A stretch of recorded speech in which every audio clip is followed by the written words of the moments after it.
ఏడుపాయల మన దుర్గాభవాని అమ్మవారి ఆలయాన్ని మంగళవారం ఆలయ నిర్వాహకులు మూసివేశారు.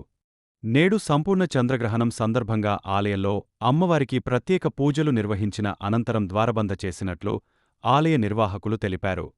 తిరిగ అమ్మవారి దర్శనం బుధవారం ఉదయం. భవాని దేవస్థానం తెలంగాణ రాష్ట్రంలోనే దివ్యక్షేత్రంగా వెలుగొందుతున్నటువంటి వనదుర్గా భవాని క్షేత్రం లోపల ఈరోజు ఉదయాన్నే అమ్మవారికి పూజా కార్యక్రమాల ముగించుకున్న తర్వాత దేవాలయ ద్వారాలు మూసివేయడం జరిగింది.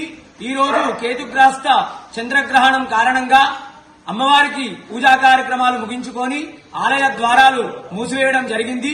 తిరిగి మర్నాడు రేపు ఉదయం అమ్మవారికి శుద్ధి సంప్రోక్షణ అనంతరము అమ్మవారికి జరిగేటువంటి నిత్య కైంకర్యాలు, అభిషేకము, అలంకరణ, సహస్రనామ కుంకుమార్చన, మహానివేదన, మంగళహారతి అనంతరము అమ్మవారి యొక్క దర్శనాలు భక్తులకు 8 గంటలకు కల్పించనున్నట్లు ఆలయ ఈవో వీరేశం సార్ గారు తెలిపారు.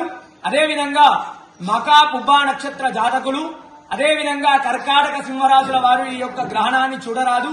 ఈ గ్రహణము పగటిపూట ఉంటుంది కాబట్టి గ్రహణ వేదన ఉదయం 8 గంటల నుండి ప్రారంభమవుతుంది. ఈ గ్రహణము మధ్యాహ్నం 3:20 నుంచి సాయంత్రం 6:48 వరకు ఈ గ్రహణం ఉంటుంది. ఈ యొక్క గర్భిణీ స్త్రీలు ఈ రోజు అదేవిధంగా గ్రహణం మరునాడు రేపు కూడా జాగ్రత్తగా ఉండాలి. అందరూ కూడా గ్రహణ సమయంలో పట్టు స్నానము, విడుపు స్నానము చేయాలి. భోజన ఇతర కార్యక్రమాలన్నీ కూడా ఉదయం 10 గంటల వరకు ముగించుకోవాలి. అందరూ కూడా అమ్మవారి నామాన్ని గ్రహణ కాలంలో అమ్మవారి నామమైనటువంటి శ్రీమాత్రే నమః అనే నామాన్ని జపించడం వల్ల మంచిది. వనదుర్గా మాతా